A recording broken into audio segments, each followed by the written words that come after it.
Hi everyone. Tonight, we step back into a time when cold was more than an inconvenience. It was a direct threat to survival. Imagine yourself standing in a medieval village in northern Europe. Your breath turns white instantly, and frost coats the edges of every wooden beam like fine dust. The ground crunches beneath your boots. There is no central heating here, no electric blanket, no modern comfort. If you cannot create warmth on your own, you will not endure the winter. Survival is uncertain at best. Before settling in, take a moment to like the video and subscribe, only if you genuinely enjoy this content. And if you do, tell me where you're listening from and what time it is for you. Now, lower the lights. You push open the heavy wooden door of a small cottage. It creaks loudly, like the hull of an aging ship. Smoke and damp straw fill the air. In the corner, a hearth gives off a weak glow, its embers more orange than red. Shadows dance faintly across the walls. Inside, a family gathers close together, wrapped in wool cloaks patched so many times that the original fabric is long gone. A dog lies at their feet, tail tapping softly against the dirt floor. The room feels quiet but determined. The cold presses in from every direction. The walls are built from wattle and daub, a basic framework of woven sticks covered with mud, straw, and animal dung. It isn't attractive, but it generally works. Still, when strong winds sweep through the village, they whistle through cracks and gaps that moss can never fully seal. The floor is packed earth, worn smooth by years of footsteps. Historians continue to debate how much warmth these homes actually retained.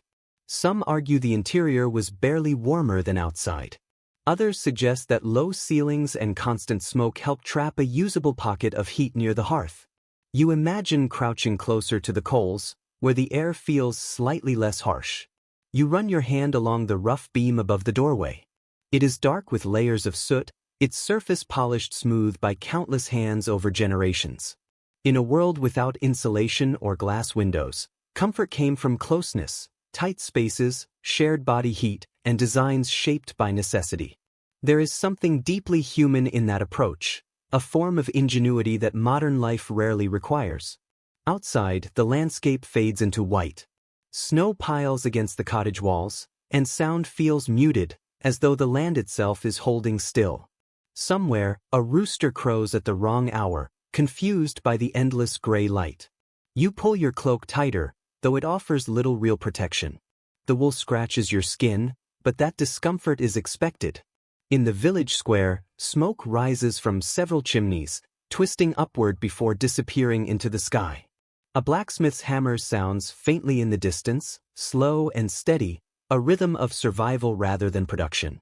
Even the animals move quietly, their breath visible in the cold air. Many cottages are built close together, sharing walls, standing shoulder to shoulder. This is not coincidence. Shared walls reduced exposure to wind and helped conserve heat.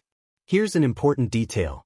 In some northern regions, families built homes partially underground, using the Earth's stable temperature as insulation. The Vikings, for instance, lived in longhouses with thick turf roofs that worked like natural blankets. Walking into one of these smoky halls, you would immediately feel the difference: damp, earthy, but warm enough to endure. Back inside the cottage, the soundscape feels personal. The fire crackles softly. Someone stirs a pot hanging over the coals. The stew smells of onions, cabbage, and salted pork. It's a simple meal, but deeply comforting. A baby sleeps nearby, tightly wrapped in linen, resting in a wooden cradle close to the heat. A mother hums quietly, her voice calm and steady. You can almost hear snow hissing as it melts against the outer walls, or the thatched roof settling under its own weight. The house seems alive. It leaks, creaks, and sighs, but it holds. As night approaches, the world grows smaller. Outside, storms may gather and predators may roam. Inside this fragile circle of firelight, there is safety. You begin to understand that medieval comfort was never about luxury. It was about survival, paired with small but meaningful comforts: a warm stone under a blanket, ale heated by the fire, familiar voices in the dark. One historical record from a 13th century English survey notes that peasants spent nearly half the year repairing their homes, patching roofs, reworking walls, fixing doors. This wasn't neglect. It was constant defense against the cold. Every repair was an act of resistance. Despite the hardship, people still noticed beauty. Candlelight reflecting off a polished pewter mug. Frost forming patterns on wooden window lattices. Embers fading slowly into ash. Laughter could rise in these dim rooms, brief, human, and necessary. Scholars continue to debate how these living conditions shaped medieval thinking. Did life so close to nature foster resilience or acceptance of hardship? The truth likely lies somewhere in between. What is certain is that these homes were more than shelters. They were proof of adaptation, creativity, and a deep human need for warmth. You lean back, feeling the imagined heat of the hearth across your face. Your eyes grow heavy as the scene softens. Snow continues to fall. The village breathes in its slow, smoky rhythm. You could almost fall asleep here, balanced between fire and frost, between effort and rest. Tomorrow, you'll step outside to explore how these homes were built from the materials the land provided. For now, listen to the crackle of the fire, the wind beyond the walls, and the steady presence of the hearth. Morning arrives quietly, with pale gray light that never fully becomes day. You rise from your straw-stuffed bed and immediately feel the cold bite at your feet. Every surface seems to release chilled air. Frost traces delicate patterns along the small window, and beyond it lies the silent expanse of frozen fields. Now it's time to consider what these homes were made from, because medieval comfort began with structure. You step outside into air sharp enough to sting. Around you, the village displays its materials openly. Timber frames aged by time. Wattle panels bulging unevenly beneath layers of daub. Roofs sloping low under thick thatch. Each house appears to grow naturally from the ground, shaped by human hands guided by experience rather than design plans. There are no architects here, only craftsmen and necessity. Wood forms the backbone of nearly every home. In northern forests, oak was valued for its strength, though it could take decades to grow a single usable beam. Pine and birch filled the gaps when oak was unavailable. Peasants often gathered driftwood from rivers or reused timber from older buildings whenever possible. You can picture them cutting down trees with iron axes, hauling the logs back behind oxen, the sled runners scraping across frozen ground. Each beam is shaped by hand, squared carefully with adzes and planes. When you run your hand along the surface, you can feel its history in the grain, the shallow ridges left by slow, patient labor, often done in harsh cold. The beams are fastened with wooden pegs instead of nails. Metal was expensive, so this choice reflects a practical kind of ingenuity. Historians still debate whether these early joints truly kept out the weather, or whether most houses allowed a small amount of water through every seam. You might suspect the second is true, yet that slight imperfection may have given the buildings their character. Between the timbers sits the wattle, thin hazel or willow branches woven into a loose lattice. Next comes the daub, a blend of mud, straw, sand, and something less refined, dung. Yes, animal dung. It added fibers and adhesion, binding the mixture much like an early cement. Once dry, it became surprisingly durable, capable of withstanding decades of wind and rain. When you press your palm against the wall, it feels uneven, cool, and faintly crumbly. There is a lingering scent, earthy and animal, that never fully disappears, a reminder of humanity's place in the natural cycle. You might recoil slightly, but for a medieval villager, this smell meant safety. Some English records even note that in the poorest homes, the daub sometimes included human hair gathered from combs. Nothing was wasted. You lift your eyes to the roof, thickly thatched with straw, reed, or heather. The thatch glows a dull gold, layered so tightly that water struggles to penetrate. Birds sometimes nest within it, and a curious hen might even settle there. Yet the thatch is far more than decoration. It serves as insulation and protection from rain and snow. When properly laid, it can last 20 or 30 years, though the ridges require frequent repair. In summer, it blocks heat. In winter, it traps warmth. Scholars continue to argue about how fire-prone these roofs really were. Some claim constant moisture from mist and rain kept them too damp to burn easily, while others insist a single spark could destroy a cottage in minutes. The reality likely depended on chance, craftsmanship, and how close the chimney was to the roof. The floor beneath you has its own story. Some homes were built directly on packed earth, while others rested on rough stone bases to reduce dampness. You kneel and touch a soil floor, smoothed by countless footsteps over generations. A thin layer of rushes covers it, replaced only when the odor became unbearable. That may sound unpleasant, but it was ordinary life. Rushes were sometimes scented with herbs like lavender or sweet flag to improve the air. It was a simple compromise between comfort and necessity. As you move deeper into the village, you notice that while many houses are timber-framed, others are built entirely of stone. These are common in areas where stone is abundant and wood is scarce. You trace the rough surface of a wall. The mortar is coarse and gritty, mixed with lime and sometimes animal blood to strengthen it. It feels old, solid, and cold. Nearby, you find a structure partly set into the ground, half buried like an animal's shelter. These dwellings belonged to the poorest, or perhaps the most resourceful, depending on perspective. The surrounding earth provided natural insulation, holding warmth inside.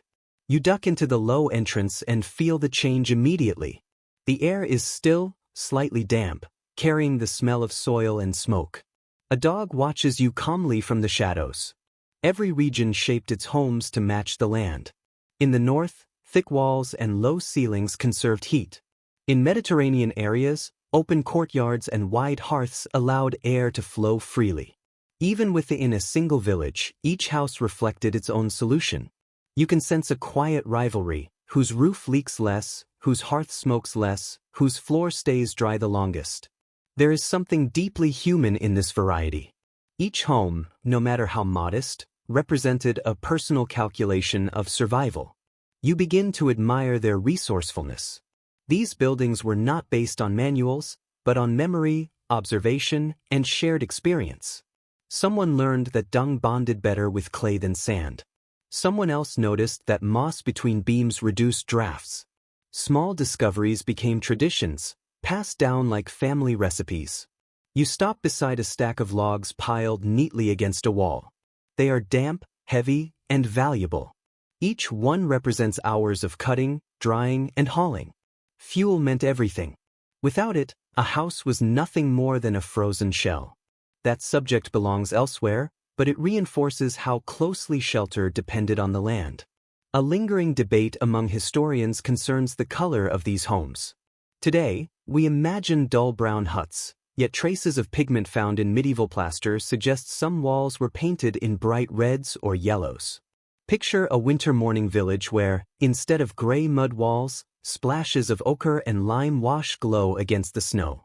It feels almost modern, a touch of color breaking the monotony. As evening approaches, you glance back at the village. Thin streams of smoke rise from the rooftops, drifting slowly into the air. The buildings cluster together, facing the cold as one. From afar, they seem fragile, but standing among them, you sense their quiet resilience. These homes were not designed to impress. They were built to endure.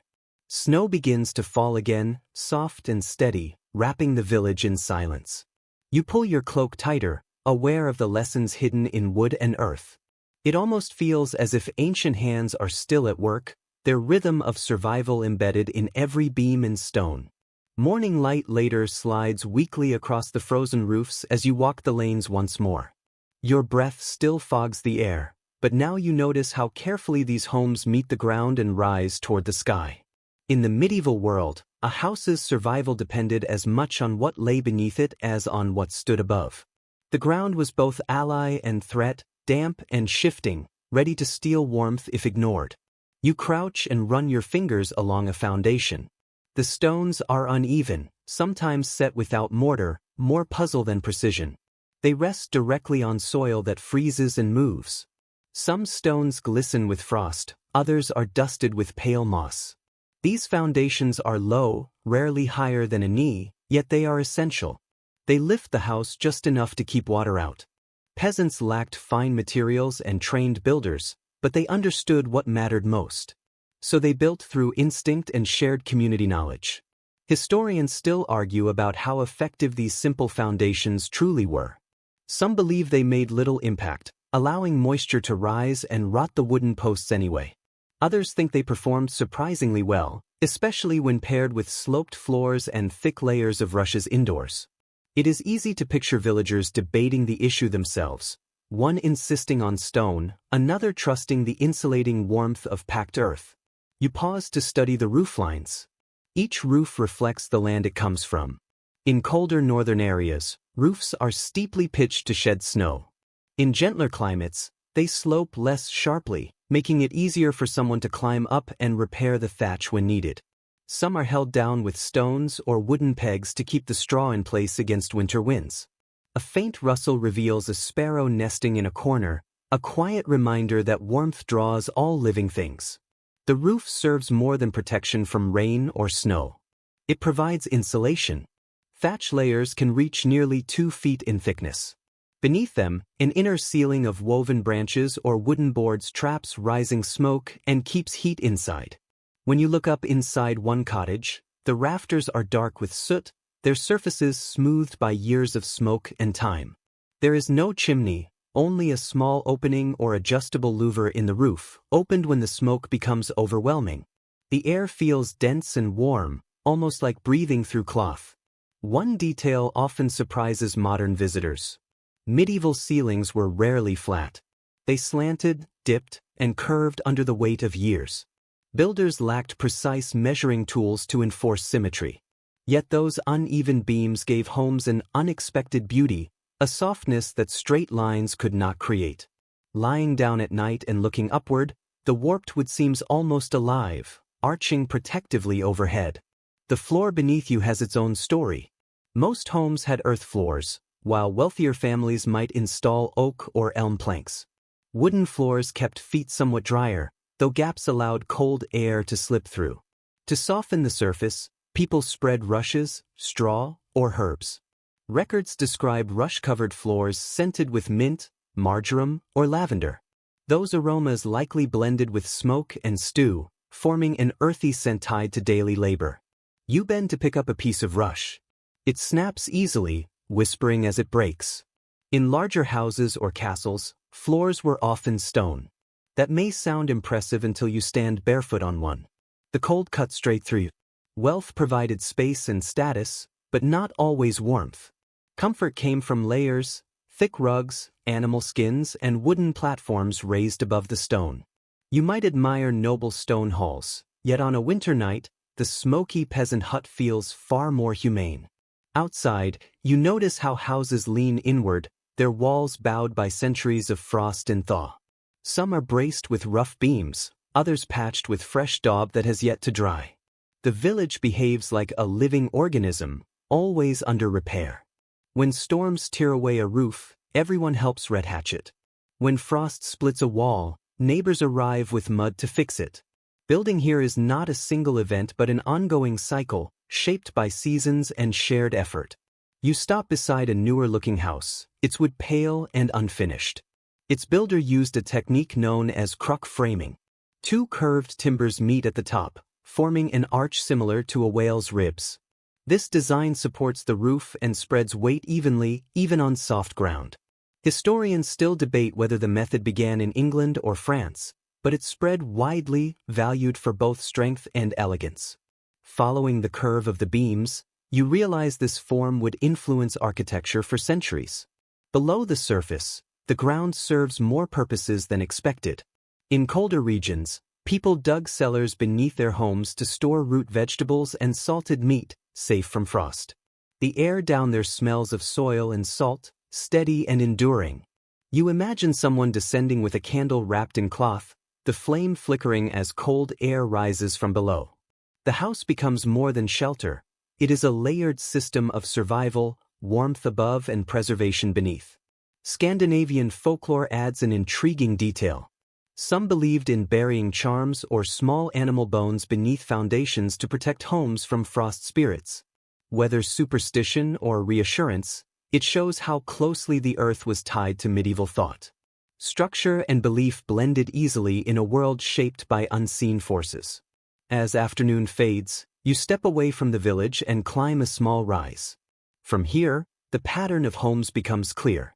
They cluster together, backs turned to the prevailing wind, doors facing east toward the morning sun. Nothing is random. Generations observed how snow drifted, how sunlight moved, how water drained after a thaw. That knowledge guided every placement, and you can sense it beneath your feet. Historians often debate whether medieval builders consciously understood thermal design. Some argue they built purely from habit.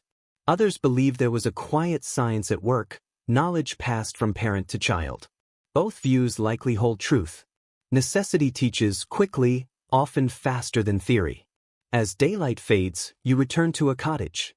Inside, the hearth glows once more. Smoke drifts slowly through the rafters, tracing the rooflines like incense.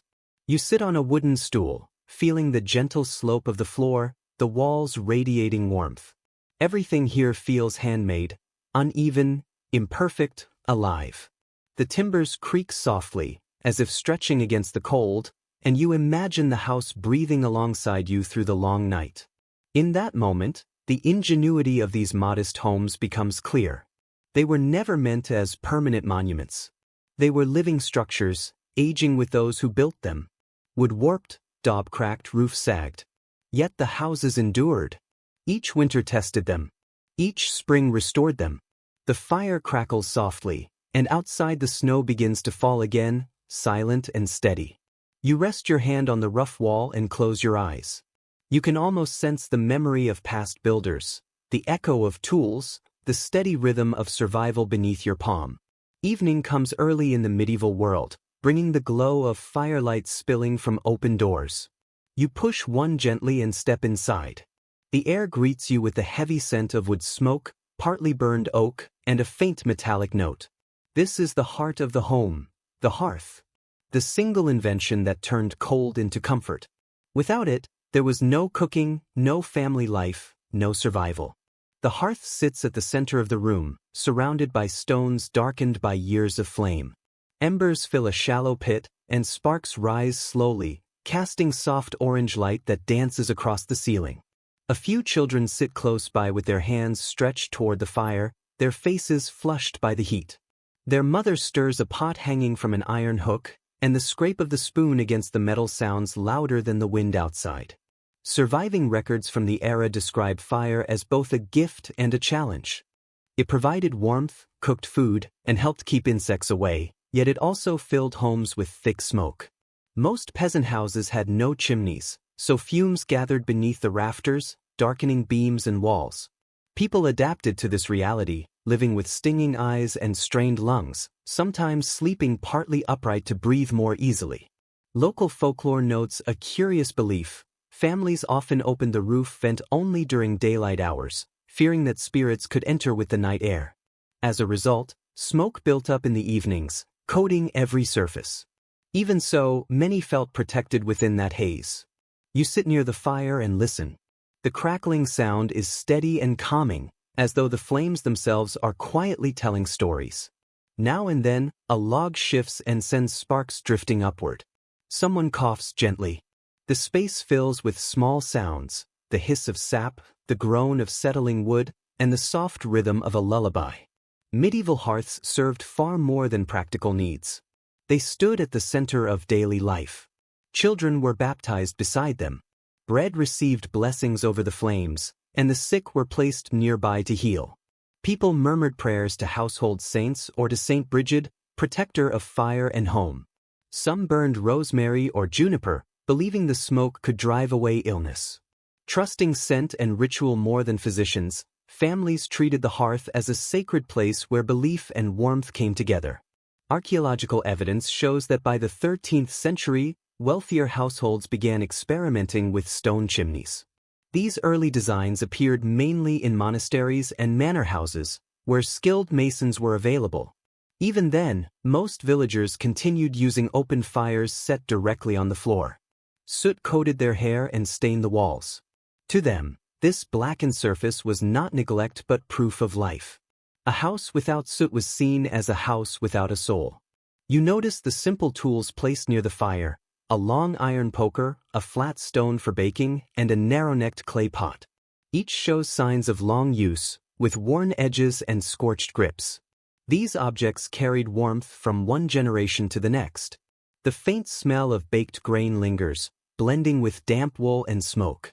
Scholars still debate how medieval fireplaces shaped social life. Some argue that moving the fire from the center of the room to a wall changed family behavior. Instead of sitting in a circle, people began facing forward, making home life feel more ordered. Others question this idea, suggesting that heat naturally pulls people together regardless of where the fire sits. Outside, snow begins tapping softly against the roof. Inside, firelight flickers across the family's faces. The father leans in to place another log on the flames, his arm briefly catching the glow before slipping back into shadow. He knows how to arrange the wood so it burns slowly through the night. This skill comes not from reading but from practice, learned through repetition and necessity. Here is a lesser-known detail. In some mountain villages, hearths also serve to dry boots and preserve meat. Hooks hung from the rafters above the fire held strips of bacon and loops of sausage, cured in smoky warmth. The method was effective, though it left the air heavy with the smell of fat. Firelight transforms the room. Walls that appear dull in daylight now shimmer gently. Shadows move like breathing forms. Time seems to slow, as if the night itself pauses to watch the flames.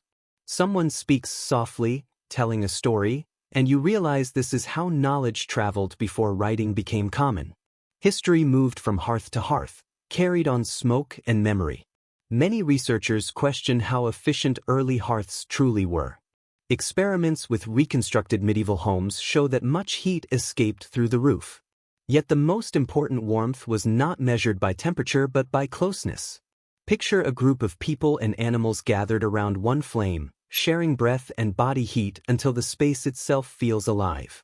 As the night passes, the fire settles into glowing embers. The mother fills a metal pan with hot coals and uses it to warm the bedding. The children laugh as she slides it beneath the blankets. The red glow beneath the fabric looks like a hidden sunrise. Soon, ashes are pulled over the remaining coals to keep them alive until morning. Matches do not exist. Fire must be preserved. To lose it means starting again from nothing. You remain seated, feeling steady warmth against your skin. Smoke clings to your hair and clothes. The crackling softens into a slow hiss, like the breath of an old companion. There is something deeply ancient in this moment, something shared across generations. The hearth is both tool and comfort, invention and instinct. Its presence lives on in candles, stoves, and the quiet hum of modern heaters on winter nights. Outside, the wind sharpens, but inside the embers glow steadily. As long as that glow lasts, so do the people who depend on it. Dawn arrives softly through the thatched roof. You wake to the smell of damp smoke and the faint sound of a fire being revived. Cold still lingers in the air, and your first breath stings your throat. In medieval life, warmth is never assumed. Holding heat inside is as important as building the fire itself. You tighten your cloak and watch the family repeat their morning routine, feeding the flames, repairing walls, and rearranging rushes on the floor to trap what warmth remains. Old estate records reveal that medieval builders understood insulation in practical terms. They knew how wind moved, how moisture crept through walls, and which materials trapped air best. Lacking glass, foam, or modern bricks, they used what was available. Straw, moss, animal hair, and even manure became defenses against the cold. The principle was straightforward: seal every gap. A home was only as warm as its smallest opening. You kneel near a wall where fresh daub is drying. It smells faintly of soil and straw. Bits of moss have been pressed between wooden beams, soft and green like felt. Once hardened, it will block the drafts that whistle through at night. Nearby, a woman hums quietly as she works, her hands covered in mud. She does not think of this as engineering or insulation. It is simply what must be done to keep the cold away. To her, this is an everyday act of care. Archaeological evidence shows that some peasants lined their walls with woven reed mats before adding mud plaster. It was a simple yet smart method that trapped pockets of air inside. Others coated the exterior with dried manure and then covered it with fresh straw to hide the odor. The outcome was unexpectedly effective. It lacked refinement, but it retained heat. One intriguing note appears in travelers' journals. In colder regions of Eastern Europe, people sometimes mixed animal blood into plaster, believing it strengthened walls and helped resist frost. Whether this truly worked remains unclear, but the reddish tone it left gave cottages a warm appearance, as if they glowed softly beneath the snow. The windows, if they can even be called that, are narrow openings covered with thin horn or oiled cloth. Light filters through gently, turning the air golden and hazy. These coverings do not block drafts entirely, but they reduce the sharpness of the wind. When the sun climbs higher, villagers may remove them briefly to let in daylight, then fasten them again at dusk. Running your fingers along the frame, you feel coarse linen stiffened by oil. Scholars still debate how well these techniques worked. Some argue that medieval homes lost heat faster than they produced it, and that fires only delayed the cold. Others believe the dense air inside, heavy with smoke and breath, created a small microclimate that made living conditions more tolerable. Whatever the case, people endured. They adapted not through advanced tools, but through routine, habit, and determination. You begin to notice that nearly everything inside is meant to conserve warmth. Will curtains hang in doorways instead of solid doors? Furs and worn cloaks cover sleeping benches. Even the ceiling beams are set low, keeping heat closer to the floor. When the family gathers near the hearth, their bodies themselves help retain warmth. The heat belongs not to one person, but to the group as a whole. One unusual detail recorded in several manor accounts describes peasants stuffing goose feathers into small bags and placing them around window gaps as basic insulation. The method was untidy but effective, though it likely caused frequent sneezing. Goose down was too valuable to use only for comfort. It also became protection against the cold wind. You crouch near the floor and lift a handful of rushes. They are newly laid, still scented with herbs. Beneath them is an older layer of straw, packed flat by months of footsteps. The smell blends earth, hay, and a faint hint of lavender. Every few weeks, the family replaces the top layer, shaking out dirt and adding fresh herbs. The rushes absorb moisture and soften the chill beneath bare feet. More importantly, they form a thin barrier between daily life and frozen ground. Some researchers view this layering as an early form of thermal design. The same principle exists in modern insulation. Trapped air slows heat loss. It quietly reminds us that knowledge can grow from experience alone. People learned through observation and touch. They knew which walls stayed warm, which roofs leaked least, and which moss burned cleanest. As the day continues, you step outside into pale daylight. The wind sweeps sharply across the village, yet smoke rises steadily from every roof opening. From above, it might resemble a forest of breathing chimneys.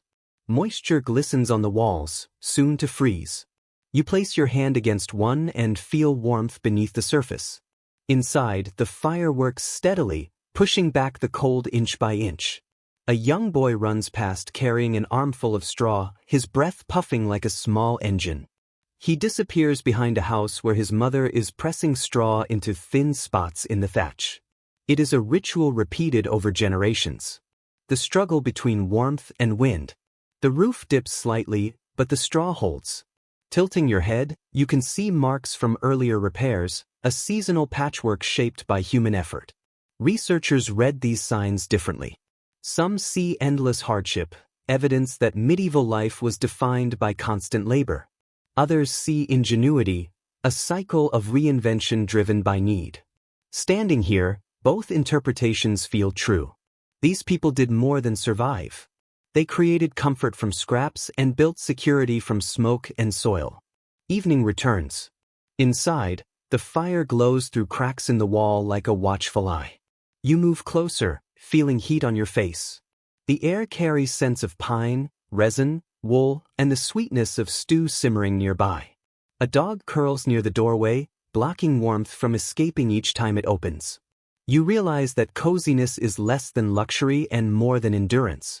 Every clump of moss, every straw layer, every patch of daub is a quiet stand against winter. The villagers are not merely enduring the cold. They are steadily mastering it, one smoky breath at a time. Wind slips through the thatch. The walls murmur softly, and the hearth beats like a small heart within each home. You close your eyes and sense the rhythm of this living structure, imperfect, practical, and deeply human. By midday, clouds hang low, heavy with the promise of snow. You drift toward one cottage, drawn by the subtle glow of its tiny windows. From afar, they shimmer faintly, neither clear nor opaque, like thin sheets of pearl. Up close, it becomes clear they are not glass. They are slices of horn, scraped thin until light passes through like honey through fabric. The glow inside is soft and golden, similar to candlelight. Archaeological finds from rural manors and towns confirm that real glass windows remained a luxury for the wealthy well into the late Middle Ages. Even then, glass was small, fragile, and costly. Ordinary people relied on horn, oiled linen, or parchment to soften the wind while letting in a trace of daylight. In winter, these materials stiffened with frost, sparkling like frozen streams when sunlight struck them. You step inside and watch a woman wipe the window cloth with a rag dipped in warm water. The air smells faintly of smoke and damp wool. For a brief moment, the cloth softens enough for her to see the pale outline of her husband chopping wood outside. Minutes later, it clouds again. She sighs and shrugs. This is winter's rhythm, the balance between light and heat. An interesting custom mentioned in local records describes how people decorated their oiled cloth windows during festivals. Using soot mixed with egg yolk or chalk, they painted stars, flowers, and saints. The designs had no practical use, but in a season drained of color, decoration itself became a source of comfort. You move closer and press your fingertips against the window. It feels rough and waxy, and the light beneath your touch seems almost alive, pulsing gently. Outside, snow drifts down at a measured pace, settling along the seams where the linen overlaps. From inside, the world seems to move more slowly, as if time itself has eased. Historical records confirm that window size and placement followed clear reasoning. Too large and cold air poured in. Too small, and the house became dark and confined. In peasant dwellings, one or two narrow openings typically faced east or south to capture the early sun. In northern areas, builders tilted frames to deflect dominant winds. It becomes clear that every decision, even minor ones, reflected practical design. Inside, light curves through smoke as if it has weight.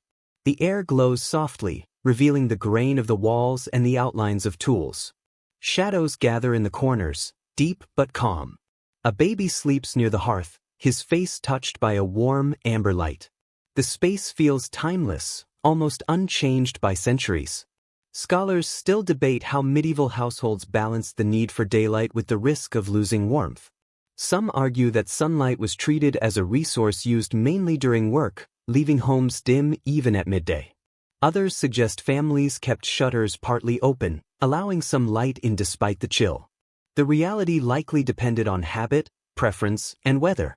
Nearby, wooden shutters hang beside the window. They are thick, split from oak, and attached with coarse iron hinges. When closed, they block out all light, turning the home into a sealed space of sound and heat. Faint carvings mark their surface, circles, lines, and star-like shapes. Running a finger across them, you realize they may have served as protective symbols, meant to guard against spirits carried on winter winds. A 14th-century traveler's account notes that in parts of Scandinavia, people pressed beeswax or animal fat into window seams. This was believed to stop drafts and repel unseen threats. The wax softened near the fire and hardened again by morning, leaving translucent forms that caught the sunrise. The air carries the scent of resin and candle smoke. Candles are valuable, made of tallow or beeswax depending on status. A man trims a wick with iron shears, his movements careful and unhurried. The small flame flickers, casting light onto the horn window. For a brief moment, it seems as though the fire and the window exchange signals, one offering light, the other receiving it. Historians widely agree that such openings shaped daily life. Work began with the first narrow beam of sunlight and ended when windows fell into shadow. Darkness was not something to fear. It was accepted, even valued. Families told stories, spun wool, and repaired clothing by firelight. The outside world faded away, and the home became complete in itself. You sit quietly, listening to the muted sounds beyond the walls. Snow dampens everything, making distance feel greater, time slower. Light through the horn pane shifts as clouds pass, and each change feels meaningful. You understand how closely people once observed light, and how much importance a small glow could hold. One gentle custom involved cutting small viewing holes into shutters, allowing families to watch for travelers or read the weather without losing heat. These holes were covered with leather or waxed parchment. In some villages, children were told to watch them for wandering spirits or the return of loved ones. You can imagine a child leaning close, breath clouding the cold surface. As afternoon wanes, light thins to a pale, silvery tone. Inside, the family moves softly, careful not to disturb the warmth the fire and windows maintain. The mother lowers the shutter and secures it with a latch. The outside world vanishes. Firelight now fills the room, steady and low, touching iron pots with orange edges. The walls glow faintly, and for a moment, the snow beyond feels distant. The window reflects the family's movement in muted browns and golds. The house feels smaller, warmer, more present. You begin to think that the true value of these homes lies in what they keep out: the cold, the wind, the endless night. Thin horn panes, oiled linen, and carved shutters are not symbols of lack, but of closeness. Everything is near: light, air, heat, life. Snow falls harder, tapping gently against the shutter. The room seems to breathe with the storm, quiet, yet steady. You watch the glow dim as another log catches, sending a brief spark into the darkness. It feels complete. Night deepens and the fire lowers. You stretch and look around the darkened cottage, now still except for straw shifting softly. Sleep is precious in winter, and preparations are careful. The air smells of wood, smoke, wool, and shared presence. As the final light fades, you understand that in medieval life, a bed was more than rest. It was protection. Household records show that even the poorest families raised their bedding off the cold ground. Some used simple wooden frames filled with straw, hay, or dried leaves. Wealthier households added wool or feathers when possible. Kneeling beside such a bed, you run your hand through the straw ticking. It feels rough but clean, carrying a faint scent of summer fields long past. The bed sits close to the hearth, nearly within reach of the embers. Two thick blankets rest at the foot, one wool, the other patched linen. Their weight feels reassuring, like stored memory. During winter, people layered everything they owned, from cloaks to animal hides, forming a barrier against the cold. Travelers noted the common practice of sleeping several people in one bed. Parents, children, and sometimes elders shared space for warmth. Livestock might even be brought inside, separated only by a low barrier. The slow breath of a cow or the movement of sheep became part of the night's pattern. To modern ears, it may sound crowded, but to them, it meant survival. You can almost feel the wool against your skin, coarse but calming. Beneath the blankets, another body nearby offers warmth no fire alone can provide. The family rests together, their shared heat holding the frost at a distance. Archaeological evidence shows that in some cold regions, people constructed wooden sleeping boxes, small, enclosed platforms fitted with sliding panels. Inside these spaces, sleepers were fully enclosed, with their breath often condensing on the wooden surfaces. This design blocked drafts and retained body heat very effectively. If you looked inside one of these boxes, you might notice a faint glow from the hearth seeping through narrow gaps, resembling tiny points of light. Some scholars suggest that this practice influenced later canopy beds, where curtains could be drawn completely around the sleeper. Privacy was uncommon at the time, but the need for warmth was shared by all. Once the panels or curtains were closed, the outside world seemed to disappear. The air inside became still and warm, carrying traces of smoke and linen. In Northern Europe, written accounts describe families placing heated stones or baked bricks beneath their bedding before sleep. Wrapped in cloth, these acted as early versions of hot water bottles. Another custom mentions dogs trained to curl up at their owner's feet, serving as living foot warmers.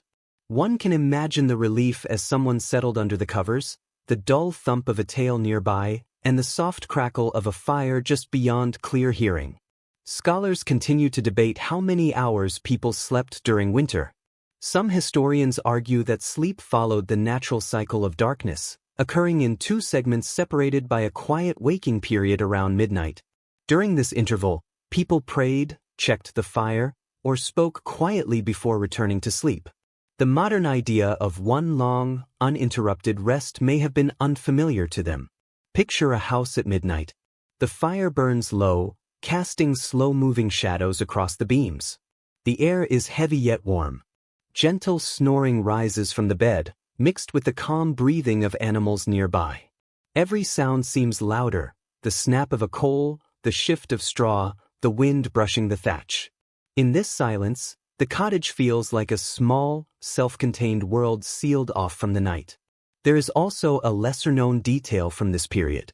In some areas, people scattered dried mint or wormwood between layers of bedding to drive away fleas and lice.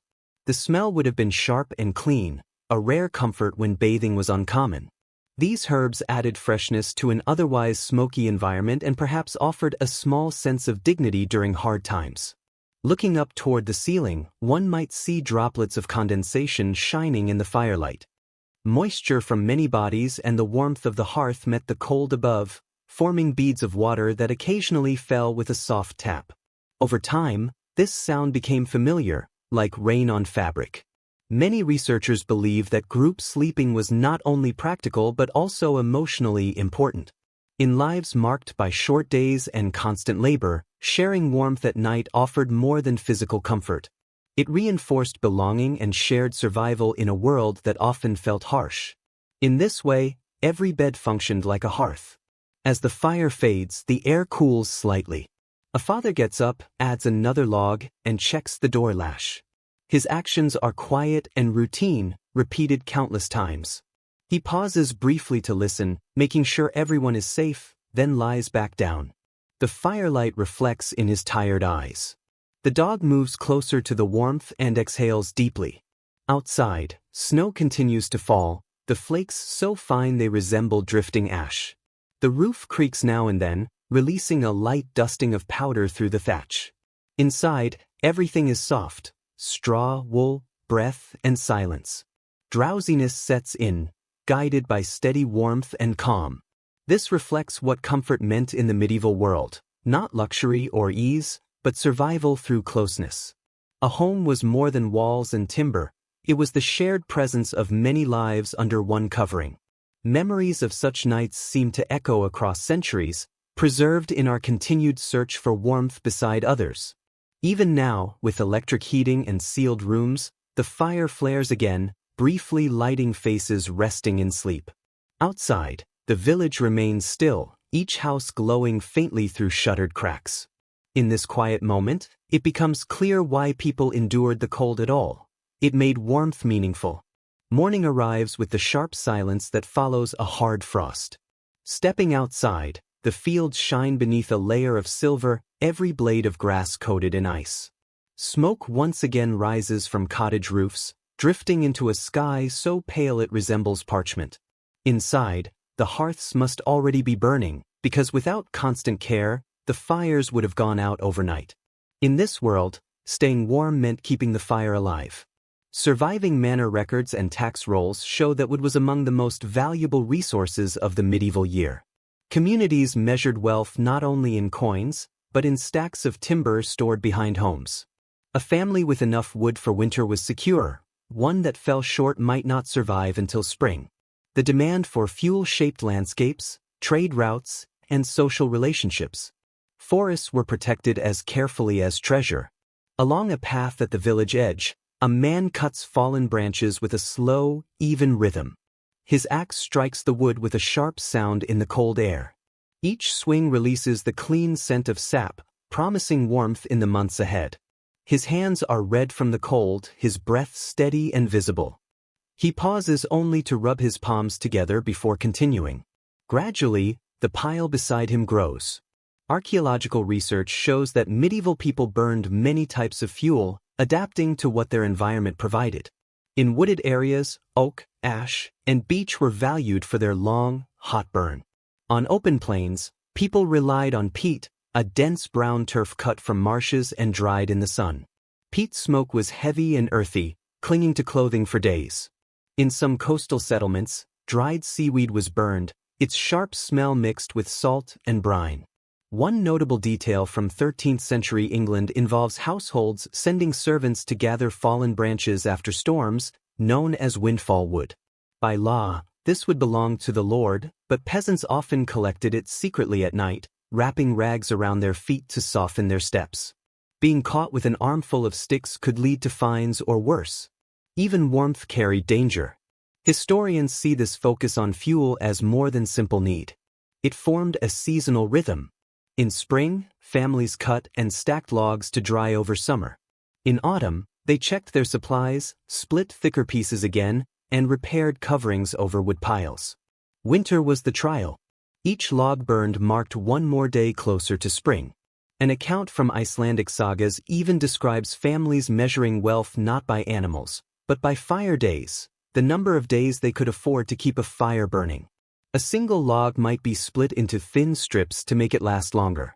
Each night, fires were carefully banked and covered with ash so they would smolder until morning. Knowing how to manage a fire was just as important as having one. As you walk on, you come across villagers digging into a shallow hillside. The soil gradually grows darker and wetter until they reach peat. Without speaking, they cut neat blocks using long spades and lay them out in rows to dry. The air carries a strong, damp, ancient smell. One worker looks up and smiles, his face streaked with mud. When the wind dries it, the peat hardens into crumbly bricks that can burn for hours. This, too, carries the scent of survival. Researchers are still unsure how families manage their firewood supplies. Some believe every flame was carefully planned, with strict routines for cooking and heating. Others suggest that when fuel allowed, people burned more freely, turning their homes into warm shelters against the long nights. Both ideas seem possible. There were likely evenings when adding one extra log felt more valuable than money. An unusual note found in French memorial records mentions that some households mixed dried dung with straw to form fuel cakes. These burned slowly and produced steady heat. The odor was likely unpleasant, but necessity dulls discomfort. For the poorest families, warmth mattered far more than smell. Back in the village, hearth smoke drifts slowly into the cold air. The entire settlement smells of wood, peat, and low-burning embers. Children carry small bundles of sticks, proud of their role. Older villagers tend a charcoal pit beyond the fields. You approach it carefully. It is a mound of earth and ash that seems to breathe, releasing faint gray smoke. Charcoal burns hotter and cleaner than raw wood, but it demands constant attention. Too much air causes it to flare and fail, too little suffocates it. Evidence from medieval charters shows that charcoal burners lived semi-nomadic lives, moving through forests and sleeping beside their pits. They were both respected and feared, as their work seemed mysterious. At night, the glowing mounds looked alive, silent but breathing. Stories spread that these workers spoke with spirits of fire who guided their craft. Whether true or not, their skills kept towns alive through winter. The man with the axe finishes splitting wood and gathers the logs into a rough bundle. His breath clouds the air as he lifts it onto his shoulder. You follow him through the village. Everywhere, wood is stacked neatly along walls, sorted by size and dryness. Frost marks the cut ends, and the grain shows like age lines on a face. Each piece carries the memory of its tree, now devoted to keeping people warm. Some scholars believe this close relationship with fuel shaped how medieval people understood time. Fire taught patience. Wood collected in summer was meant for winter. Peat cut in autumn burned best a year later. Warmth was always a delayed reward. There was wisdom in waiting and respecting the slow rhythm of nature. As evening falls again, fires are lit across the village. One by one, cottages glow, small orange points in a gray landscape. From above, it would resemble a constellation of hearths. The air fills with a low hum, a blend of crackling and sighs. Inside each home, life continues, bread baking, voices rising, warmth pushing back the cold. You pause near a doorway, feeling faint heat escape through the wood. The scent is pine and peat, sweetened by smoke. You breathe it in. This is the smell of comfort earned through labor, of effort turned into light. Tomorrow, the woodcutter will return to the forest. The charcoal burner will watch his mound. The peat diggers will inspect their drying stacks. The cycle continues because winter never fully leaves. It only retreats long enough for the next gathering of warmth to begin. Smoke and cooking smells draw you toward the village center. It is late afternoon now, and from every chimney rises the aroma of something heavy and filling. In a world where food served as both fuel and comfort, cooking became a quiet ritual.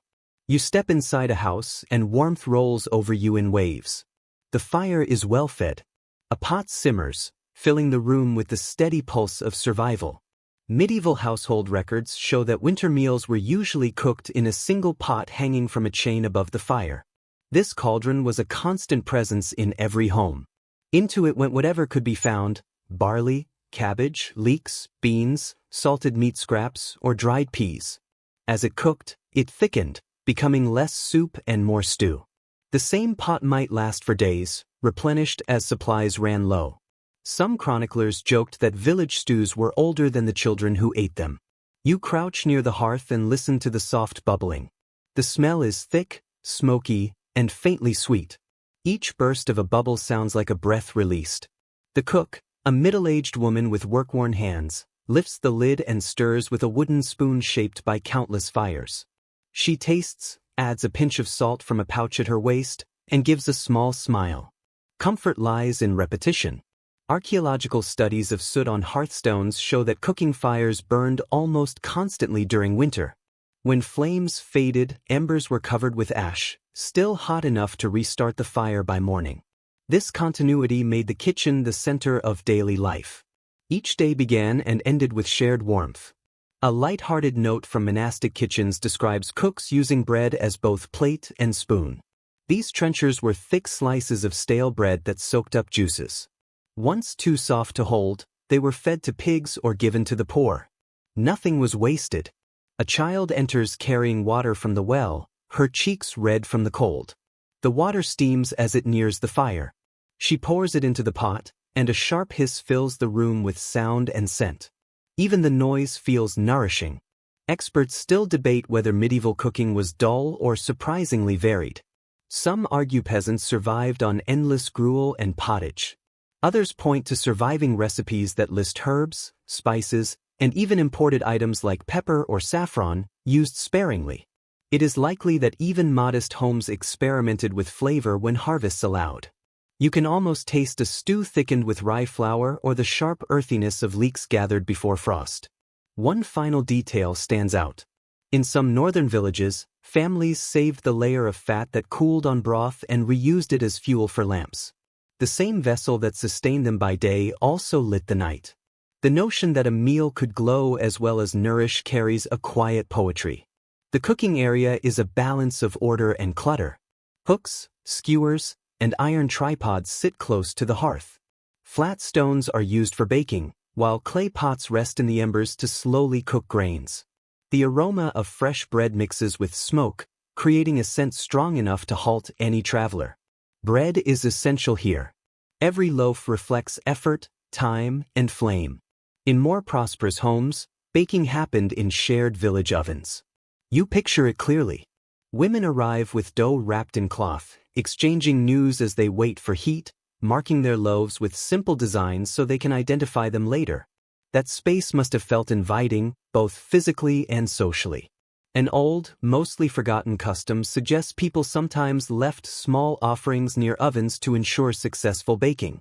A coin pressed into clay or a pinch of salt murmured over the embers might gain the favor of a household spirit. Whether belief or habit, it shows how mysterious fire once seemed before it became routine. Archaeological studies have revealed traces of herbs such as thyme, sage, and parsley in medieval cookware, indicating that even common households understood seasoning. A few herbs could hide the bitterness of old grain or balance the saltiness of preserved meat. Cooking served more than survival, it provided comfort. Even the smell could lift spirits after a harsh day. You sit by the hearth and let your thoughts move with the pace of the meal. A child hums quietly. A spoon taps the pot, and someone chuckles in the dim light. The stew thickens until it nearly holds its shape, and the scent grows impossible to ignore. When bowls are filled, everyone leans in, gently cooling each bite. The sounds of eating are soft and intimate, broken only by the fire's crackle. Scholars still debate whether meals were quiet or animated. Some argue families ate in silence to conserve warmth and energy. Others suggest conversation, prayers, or songs filled the evenings. Likely both occurred, depending on circumstances. Silence itself can be shared. After the meal, the pot remains by the fire to cook again the next day. Spoons are rinsed with warm water, scraps given to animals. The room carries the smell of wood, broth, and steam. A calm sense of fullness settles in, easing the transition to rest. One detail draws your attention. A piece of bread hangs near the door. Some say it protected against harmful spirits. Others believe it simply dried for later use. Either way, it remains there quietly, a sign of continuity, of warmth holding firm against winter. When you step outside, the air feels sharp. The snowfall has paused. Across the village, fires glow, stews simmer, families gather near their hearths. Cooking scents drift through the dark like reassurance. Each cottage seems to breathe. Each home feels alive. Beyond the hills, winter tightens its grip. Here, only warmth remains. Night has fully settled, and the village exhales. You pause outside, feeling snow rest lightly on your shoulders, hearing the wind move through bare branches. Light slips through the gaps beneath shuttered windows, each one flickering softly. You step back inside without disturbing the calm. The fire burns low, and the room follows its steady rhythm. Medieval winter nights have their own quiet music. Villagers preparing for morning chores illustrate this practice. Cloaks flap lightly in the wind, edges frosted. Scarves cover mouths, children's hoods reveal only eyes. Everyone moves carefully to conserve heat. The cold is present, acknowledged, but not feared. A merchant's diary describes peddlers selling warming stones wrapped in cloth, which stayed hot for hours when heated in ashes. Holding one now, you sense the ingenuity that bridged discomfort and hope.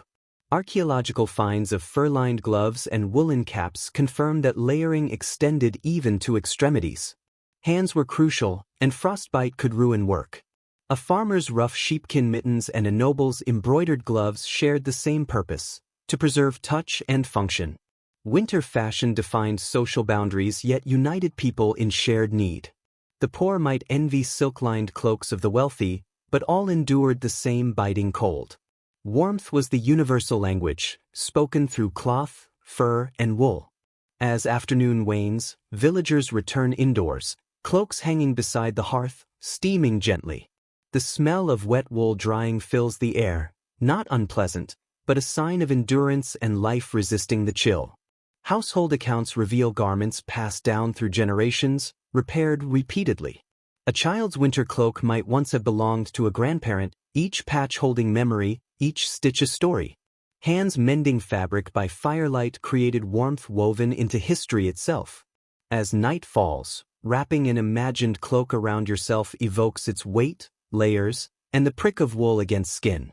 Snow falls silently outside, fire hums inside, warmth both real and remembered. These garments were treasured, not for fashion, but as visible expressions of care. Evening thickens the air with life. Smoke from the hearth, the musk of wool and tallow, the tang of cooked vegetables, and faint sweetness of herbs drying from rafters. This is the scent of survival, people and fire coexisting through winter nights. Medieval homes learned to manage smells rather than erase them. Fresh air was precious. Smoke, herbs, resins, and fats became an alchemy of comfort. Around the room, thyme, sage, and lavender hang from beams, colors dulled but fragrant strong. A woman crushes some leaves, sprinkling them into rushes on the floor, the scent rising softly with each step. Later, dried herbs could be thrown into the fire to freshen the air. Hearth ash reveals families burned rosemary, pine needles, or sweet flag root, masking smoke. Monasteries used frankincense or myrrh to add a sacred note to daily life. A 13th-century manual advises boiling vinegar with sage and rosemary to lift the heaviness of the air, a ritual likely more comforting than purifying. A small tallow candle flickers beside the hearth, earthy and greasy in scent. Wealthier homes used beeswax candles, burning cleaner and sweeter, their fragrance prized almost as much as their light. Researchers suggest medieval people experienced smell more vividly than we do today. With few competing odors from soap or perfume, each scent carried meaning. Smoke signaled safety, meat celebration, beeswax prayer. The mind read the air like a map of human life. A charming anecdote from a merchant's letter recalls travelers returning from fairs with scented commanders, small balls of wax or resin studded with herbs. Hung near windows or tucked into clothing, they were treasured. A peasant might have one filled with cloves, a rare spice believed to ward off illness. Holding such an object was like holding tangible warmth. The kitchen itself was a universe of smells. You could almost taste the smoke absorbed into every utensil. A pot of broth simmered over the coals, thick with onions and salted pork. Steam rose to the ceiling, carrying traces of earth, iron, and life. In a corner, a man sharpened his knife, the sound blending with the pot's soft hiss. The combined scent of metal and fat filled the room.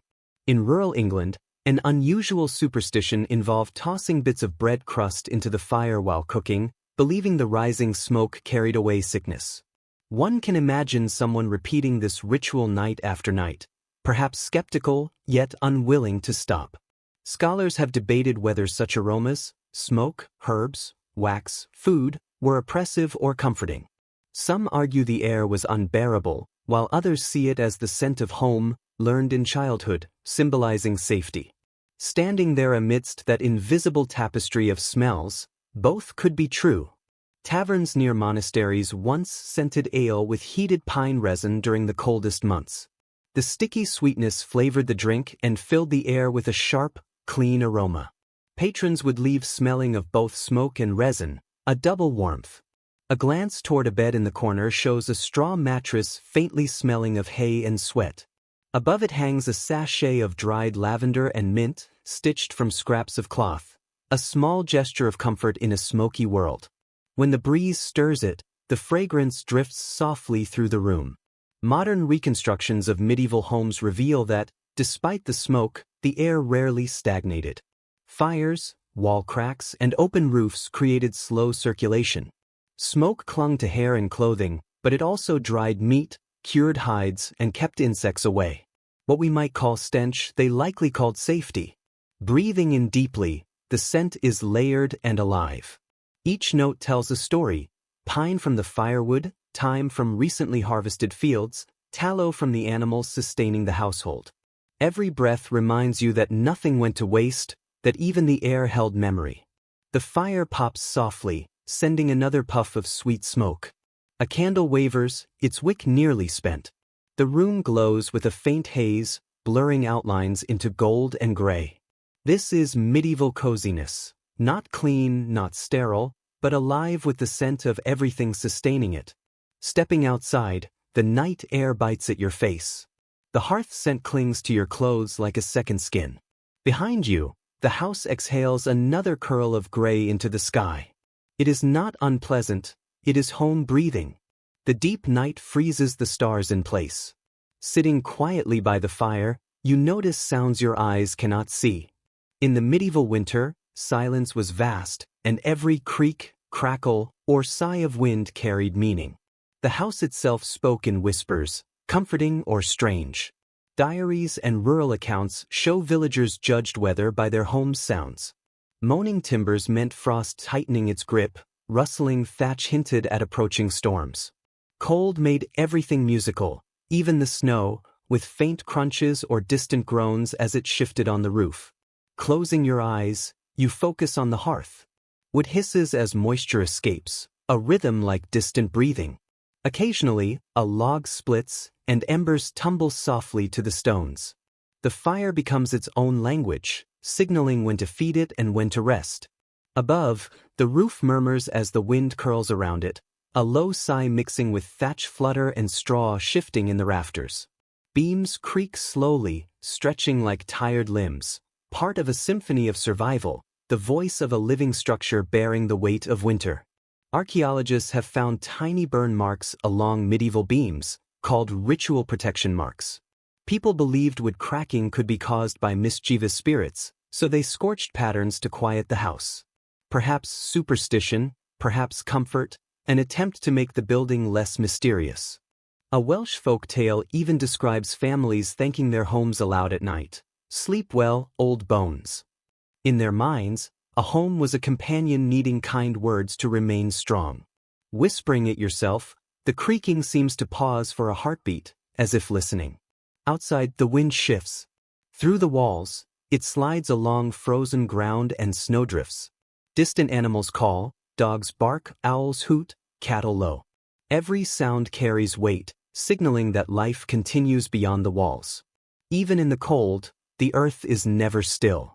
Scholars reconstructing medieval houses note that insulation also contributed to comfort. Moss between timbers and thick curtains muffled echoes, creating a soundscape modern visitors describe as velvet silence. Quiet so complete it feels like a blanket. You can hear a pin drop, a whisper, or the slow settling of ashes. Sitting back, you notice someone coughing softly, the sound folding neatly into the night. A dog sighs in sleep, claws scratch once against the floor. Water drips slowly from thawing snow, hitting a bucket with perfectly spaced notes. The entire house seems to breathe along with these small, familiar noises. Experts in medieval psychology suggest that such sounds offered reassurance. The creak of a beam, the murmur of the wind, the bubbling of a pot, all indicated that life continued as expected. In contrast, silence could be unsettling, a sign that the fire had died or that something had gone wrong. Sleeping in total quiet was considered risky, as if danger lurked in the stillness. Interestingly, some households tied small bells to door latches. These weren't only to ward off intruders, the faint chimes also signaled movement at night. A gust of wind might ring them softly, reminding sleepers that the world outside continued turning. You can almost imagine that gentle sound blending with the crackle of the fire, a quiet lullaby of metal and flame. Human voices added another layer.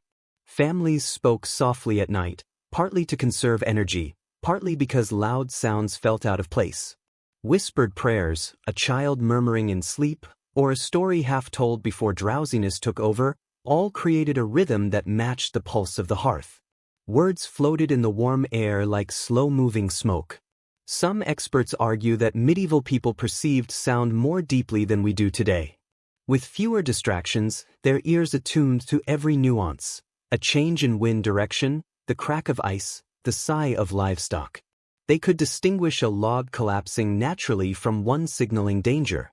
Sound was their clock, their weather vane, their reassurance that they were still alive. You move closer to the fire, feeling the floor give softly beneath your feet. The rushes rustle as you step. Somewhere in the thatch, a mouse scurries. Its quiet nibbling isn't annoying, it's familiar. The mouse is part of the night's orchestra, another life sharing warmth. The wind rises again, brushing past the chimney, and the flames respond with a brief roar before settling back to a gentle hiss. Shadows sway in rhythm with the flickering light. Every creak and murmur tells a story, every sound recalls the day's labor, frozen in wood and stone. You lean back, closing your eyes. The sounds merge into one vast, living hum, as if the house itself is singing. A lullaby made of smoke, wind, and time. There is no fear here, only the calm of things enduring as they should. Outside, snow falls, muffling the world in peace. Inside, the fire crackles steadily. You breathe in, surrounded by sounds that feel almost tactile. The medieval night was far from silent. Even as the cold deepens, you notice something else moving through the night. Belief. Warmth and protection weren't left to wood and fire alone. People filled the dark with charms, prayers, and remedies to ward off frost and illness. The mind, after all, was another kind of hearth. Early medical texts and herbal manuscripts show that medieval people saw cold not just as a sensation but as a creeping force that could invade body and soul. To combat it, they brewed mixtures of honey, wine, and crushed herbs. A popular tonic called posset, hot milk curdled with ale, spiced with nutmeg or cloves when possible, warmed the belly, soothed the throat, and carried a faint promise of protection. Its sweetness felt like comfort itself. Monastery manuscripts describe villagers rubbing goose fat on their chests to repel the chill, believing warmth entered through the skin. Children glistened with it, slippery but safe from frost. Whether effective or not, these acts were expressions of care, a way of saying, "I want you to live." Folklore offers other examples. In Scotland, people burned juniper branches at dawn on the first day of the new year, filling the house with smoke to drive away illness and evil. Afterwards, everyone stepped outside for fresh air. It wasn't superstition alone. It was a ritual of renewal, the idea that air, like the soul, needed refreshing. Alongside the hearth, small bundles of dried plants, sage, yarrow, angelica, served as household guardians. A woman might crumble one into boiling water, waving the steam toward children sleeping under wool blankets. The gesture mixed habit with hope. Researchers note that many medieval remedies had practical effects. Honey soothed throats, garlic fought infection, and alcohol lifted spirits. But for every effective cure, there was one born purely of imagination. Red ribbons were tied to wrists to prevent chills. Warm stones were placed under pillows to ward off nightmares. Healing, like warmth, often began in the mind. Village chronicles recount travelers carrying small iron charms, shaped like hammers, horseshoes, or knives, to ward off winter spirits. Heated by the fire, these charms comforted their holders. Perhaps it was not magic, but reassurance disguised as courage. Scholars debate whether such practices stemmed from pagan customs or were creative responses to hardship. Some argue people clung to magic because medicine was scarce. Others see a natural blend of faith, superstition, and experience. In any case, rituals made fear tangible, something that could be faced. Even practical advice carried ritualistic charm. Rural wisdom suggested drinking ale spiced with ginger and mustard seeds to set the blood aflame. You can imagine the laughter, the warmth, and the shared absurdity, itself a form of medicine. Some charms were darker. People sometimes buried a loaf of bread under the threshold to appease winter spirits or sprinkled salt in room corners to repel frost. Though they may sound fanciful, similar impulses exist today. Talismans, candles, whispered wishes. A scholar studying medieval domestic rituals observed that such acts provided psychological insulation. Belief itself was a protective wall. When storms raged, people gathered by hearths, clutching charms, murmuring prayers, or simply holding hands. The cold could shatter doors, but it could not easily break faith. You watch the family before you. The father sips something steaming from a wooden cup, the aroma of ale and honey filling the room. The mother rubs oil into her hands, softly reciting a verse from memory. The children sleep soundly, their cheeks warm and pink from heat and trust. Above them, sprigs of evergreen hang from the rafters, a quiet promise of spring. The fire crackles, casting light across their faces like small suns. Outside, the wind briefly rattles the shutters, then passes. Inside, the flame stands steady like a heartbeat. Every superstition, charm, and whispered spell forms a protective layer against the darkness. Anthropologists studying cold climates note that rituals of warmth were as vital as physical fire. They offered rhythm, comfort, and meaning. Brewing a tonic, lighting a candle, or murmuring a blessing transformed chaos into routine, and routine was survival. The air smells faintly of juniper smoke and beer. You close your eyes, feeling warmth soak into your skin. Whether it comes from belief, fire, or both, it no longer matters. What matters is that you feel it. Outside, the world may freeze solid, but inside this small room, warmth glows in every gesture, every story, every breath. As you drift toward sleep, a soft sound reaches you, the woman's low, gentle voice, whispering something like a lullaby. Perhaps a prayer, perhaps gratitude for another night survived. Either way, it settles over you like a blanket. The cold does not belong to one country alone. In your imagination, the map of medieval winter expands. Snow-blind landscapes of the far north, fog-heavy valleys of the Alps, frozen plains where wooden houses gleam with frost, all faced the same enemy, each answered with its own ingenuity. Beneath language and land differences, you sense the unity of need. Early travelers and merchants wrote of Scandinavia as a lesson in endurance. Winters swallowed the sun for months. Norwegian and Icelandic longhouses seemed half buried in the earth, their turf roofs blending into the hills. Inside, the air was dark but warm, rich with smoke and wool. Families, livestock, and tools shared the same space. Walls of timber and sod trapped heat so efficiently that snow sometimes melted on the roof, even midwinter. Archaeology shows long central hearths stretching down the room, with sleeping alcoves carved to face the fire's glow. The crackle and hiss became the rhythm of life. The air was thick with peat smoke and the earthy scent of the ground. A note from a Norse saga mentions families hanging fish above the hearth to smoke through the season, filling the hall with a salt-rich aroma. Even necessity held its pleasures. Storms outside only emphasized the comfort of warmth and scent inside. In medieval Russia, homes called izbas stood like squat wooden ships in endless snow. Built of thick logs, sealed with moss and clay, their great ovens ruled the room. Ovens were not just for cooking, they were for sitting, sleeping, and even healing. People rested atop them, soaking in stored heat that seeped slowly into bones. Scholars consider the Russian stove one of history's most efficient heaters. Children and elders slept above it, cats curled in corners, and the air smelled of bread and pine resin. Even the poorest felt rich in its glow. Alpine villages in Central Europe had their own wisdom. Ground floors of heavy stone provided insulation and strength, with timber above. Animals below radiated warmth upward. Families slept snugly under wool and fur, accompanied by the low music of cows shifting in stalls and clinking bells. Swiss folklore notes that apples and herbs stored in rafters filled homes with warm sweet scents, called the smell of tomorrow, a quiet promise of spring. Historians studying architecture call this adaptation an art.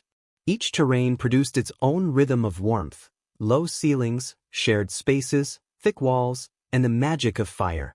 Materials changed, turf in the north, logs in the east, stone in the mountains, but the principle remained. Homes mirrored the landscape, turning cold itself into part of the design. In northern France and England, homes grew taller over time, chimneys rising like towers. In Italy, where frost was rare, wide hearths cooked meals while windows welcomed light. In remote Scandinavia, snow reached the eaves, and warmth came from shared breath more than bricks or wood.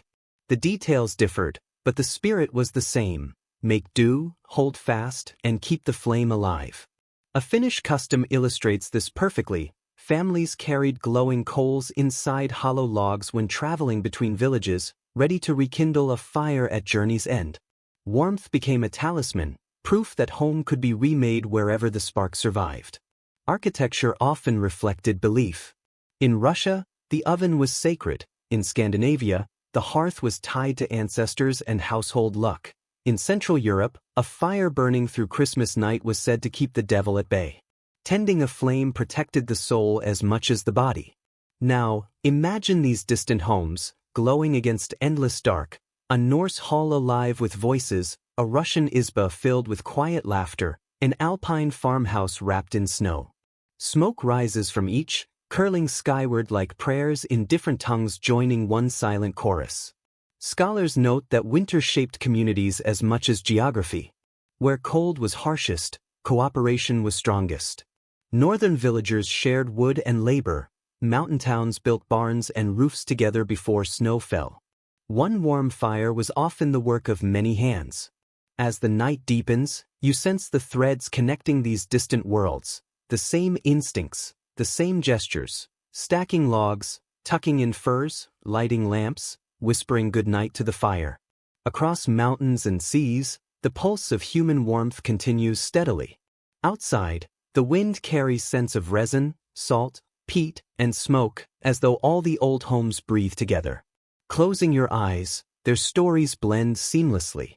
It doesn't matter whether you stand in a turf hall, a log cabin, or a stone chalet, the message is constant: to live is to gather, to endure, to share warmth. Snow drifts quietly against unseen doors, while far away another fire flickers. The world rests beneath a vast white blanket, yet beneath it, countless hearts keep burning. The first thaw arrives almost imperceptibly. One morning, the air feels different, as if a hidden door beneath the snow has opened. The wind still chills, but it no longer bites, it sighs. Water awakens, dripping softly from eaves and flowing along muddy paths like veins through sleeping earth. After months of silence, sound and scent return. Monastic gardeners recorded that the earliest sign of spring was subtle. The smoke from the hearth rose cleanly, ashes felt dry, not damp. These small signs told them that winter was loosening its grip. Villagers noticed too. They kept doors open longer, lifted shutters to the light, and felt warmth on their faces not coming from flames. Outside, snow softens in patches, revealing brown earth. Roofs drip with a steady, heartbeat-like rhythm. The village seems tired but peaceful, every surface gleaming with melting frost, water filling the air like music. A 14th-century traveler described the joy of washing clothes after winter. Villagers carried buckets of meltwater to streams, scrubbing furiously, laughing as if freed. The icy water symbolized change, and that was warmth enough. Even wet linen drying in the weak sun seemed miraculous. Inside, fires burn lower, smoke rising as thin gray ribbons. Wood is carefully rationed. Spring demands patience. Villagers move cautiously, 1 foot in winter, 1 in the promise of renewal. Scholars studying medieval agriculture note that this interval, between frost and planting, was relief mixed with hunger. Food was scarce, fuel nearly spent, yet the sight of thawed ground brought hope that outweighed worry. One can sense that fragile optimism as villagers clear paths, laugh at puddles, and squint toward the Sunday sun. A custom from rural England tells of families collecting the first drops from their roofs to sprinkle across thresholds for luck, the blessing of the Thor. Children tried to catch drips on their tongues, tasting the sky's return. The cold was no longer an enemy, it had softened into kindness. At the village edge, fields stretch wide. Snow thins, revealing daring green shoots. Farmers lean on spades, testing the soil, dark and rich with life. After months of silence, that smell alone is music. Archaeological evidence shows medieval homes were often repaired as frost lifted. Thor revealed cracks, loose stones, sagging thatch. Men patched roofs, women daubed walls with fresh mud. The sound of hammers and laughter replaced winter's creaks. Repair was celebration, not drudgery. Village ledgers record that leftover hearth ash was scattered on paths to melt ice or sprinkled on fields as fertilizer. Even remnants of warmth were useful. Life folded neatly upon itself, ash to soil, soil feeding firewood, fire returning to ash. Some scholars regard this season as the true heartbeat of the medieval year. Winter tested endurance, spring restored faith. People didn't speak of conquering the cold, only of surviving it to greet the next Sunday. Humility marked this rhythm, a wisdom rarely practiced now. By a cottage, a woman hangs fresh rushes to dry, replacing old ones on her floor. The air smells of damp straw and mud. She smiles, remarking on the turning year, her voice soft, reverent. Alpine folklore tells of villagers greeting the first returning birds with breadcrumbs scattered on snow, whispering, "Bring warmth in your wings." Belief mattered less than the gesture, an offering to hope. Life inside homes rearranges. Heavy furs are folded away. Windows open longer, herbs once hoarded are used freely. Smoke that once clung to everything fades, replaced by the smell of damp air and soil. Relief is tangible. Historians note a hint of melancholy too. After months of closeness, families drift outdoors, leaving the shared warmth behind. Intimacy belonged to winter, renewal to spring. Water dripping grows louder as afternoon warms. Each drop catches sunlight, falling like silver threads. A distant rooster crows, sharp and bright. The earth, long silent, finds its voice. Chroniclers noted that spring did not arrive suddenly but gradually, in small sounds and shifts. Thor is slow, a gentle release. Fires burn, but now they feel like gratitude, not defiance. Night brings cold again, but fear is gone. Fires burn small and steady. Shutters open to melting snow. A single star appears above the horizon. The world feels lighter, as if forgiven. Winter ends, and those who endured it are stronger. Days lengthen. Snow becomes memory, fires that once roared now rest as embers. Walking through the village, the ground soft beneath boots, the air smells of wet wood, young grass, and fading smoke. Cold has retreated, yet its lessons linger, like warmth radiating from stone long after sunset. Medieval letters describe this season as one of quiet repair. People repaired roofs, scrubbed soot from walls, and opened windows wide to let sunlight flood in. Smoke-stained beams and rafters became familiar companions, reminders of nights endured. No one complained about the lingering scent of fire, it was proof of survival. You pause by a cottage and watch a man carefully stacking wood for the coming winter. The sound of logs striking each other is steady, reassuring. He is already planning ahead because, in this world, warmth must be earned anew each year. His movements are deliberate, unhurried, a rhythm that feels timeless. A 15th-century chronicler once wrote that fire was humanity's oldest friend and the last it should forget. That truth lives on in every blackened hearth and every pile of ash spread across garden soil. Fire, which began as protection, became memory, and memory became tradition. Each home carries a story of endurance. You step into one last cottage. The rushes have been replaced. Windows stand open, welcoming sunlight. The air is clean, tinged with the scent of wildflowers drifting from outside. A woman hums quietly as she brushes soot from the walls, her voice echoing softly through the room. On the table rests a beeswax candle, its faint honey scent lingering. The flicker of its flame seems shy after months of fierce burning. Researchers today note that the medieval struggle for warmth shaped our understanding of comfort. The word cozy, they suggest, carries echoes of long winters, the closeness of bodies, the scent of wool and smoke, the flicker of fire against rough walls. Every modern hearth, glowing lamp, and steaming cup of tea owes something to these ancient fires. An old folk prayer captures this sentiment. May the flame you guard in winter guide you through the light of spring. It was whispered as the last ash was cleared from the hearth, part farewell, part blessing. You can picture a family watching the final curl of smoke rise, each silently promising to carry the warmth within. Historians sometimes argue that progress has distanced us from this intimacy with heat and hardship. Yet others see it lingering in our habits. The way we gather around fireplaces, candles, or even glowing screens shows that the human heart still seeks comfort, the meeting of light, warmth, and companionship against the dark. Outside, the village has shifted with the season, but its shape is familiar. Roofs once glazed with frost now gleam in sunlight. Chimneys that once coughed smoke now release only faint wisps. Children splash through puddles where snow once lay, and dogs bark in delight at open ground. A medieval poet once likened spring to the hearth of heaven rekindled. You smile. The sky does feel warmer, as if the world itself leans toward the sun's fire after a long slumber. Ice cracks in the river, and clear water carries away winter's last shadows. Inside, hearths rest for now, but ashes are not forgotten.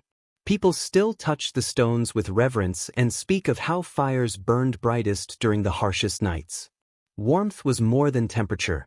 It was memory, skill, love, and faith woven together into something almost sacred. As you pass the last house, a faint breeze carries the scent of distant wood smoke. Somewhere, someone is lighting a fire, tending it carefully, watching it glow as their ancestors did. The thread of warmth runs unbroken through centuries. At the edge of the fields, you glance back. The village glows in afternoon light, its cottages small but strong. It's easy to forget how fragile each once seemed under heavy snow. Yet endurance stands in the sturdy walls and smoke-darkened beams. People survived, leaving a legacy far beyond stone or timber. They showed the world how to make warmth from whatever it could find. You pause, listening. No wind, no crackle of fire, only the faint hum of life returning.